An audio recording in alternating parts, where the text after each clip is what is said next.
Jérôme Kerviel est sorti de prison. L'ancien trader de la Société Générale, qui avait joué 50 milliards d'euros sur les marchés en 2008, a obtenu un aménagement de peine.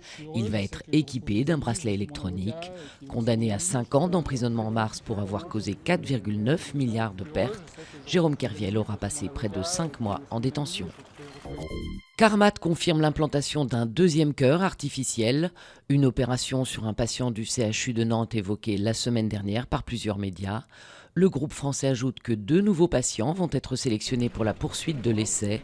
Le premier malade, équipé en décembre d'une prothèse, était mort 2 mois et demi après.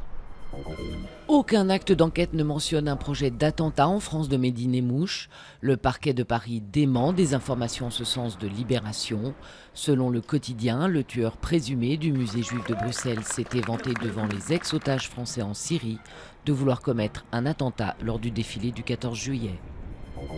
L'espoir d'une trêve durable dans l'est du pays menacé, de nouveaux combats ont lieu dans la nuit à Mariupol, la dernière grande ville de la région encore sous contrôle ukrainien, et d'autres violations du cessez-le-feu ont été enregistrées vers Donetsk et Lugansk.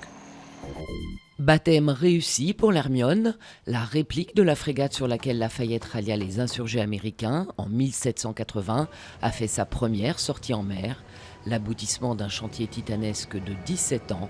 Le 3-mât va maintenant s'entraîner pour sa future traversée de l'Atlantique.